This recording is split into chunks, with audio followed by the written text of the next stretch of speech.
আপনি দেখছেন বিনি পয়সায় বিনোদন। আজকে গীতা এলএলবিতে দেখা যায় অগ্নিজিৎ মুখার্জি সে খুঁজে বেড়াচ্ছে লয়ে তার কীভাবে কী করা যেতে পারে। সেখানে গীতা এসে বলে, চলুন খেয়ে নেবেন চলুন, এবং বাবা বলে সম্বোধন করে। খানিকক্ষণ ভেবেও তারা বলে, তোমাকে বাবা বলার কে অধিকার দিয়েছে?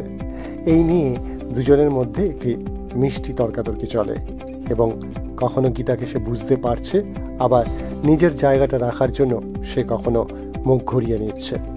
সেখানে প্রলয়ও এসে উপস্থিত হয়, এসে বলে, গীতা তোমার ঠিকই বলছে, চলো খেয়ে নাও। তার এখনো খাওয়া হয়নি, সে এখনো ল খুঁজে বেড়াচ্ছে। তখন গীতা বলে, ল না খুঁজে যে কেসটা আপনি লড়ছেন এটা আপনি হেরে যাবেন, এটার কোনো সমাধান নেই।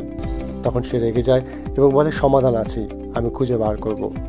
তখন গীতা হাত জোর করে তাকে বলে, আমি জানি আপনি সব থেকে বড় লয়ার, কিন্তু এটার কোনো সমাধান আপনারা বার করতে পারবেন না, তার কারণ এই কেসটা আমিই জিতব।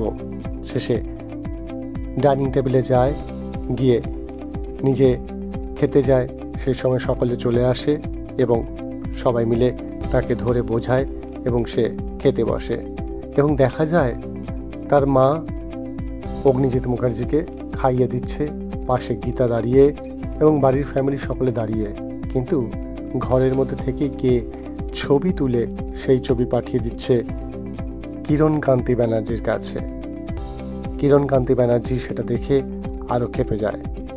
এবার কি হবে তা জানতে চোখ রাখুন বিনি পয়সায় বিনোদন।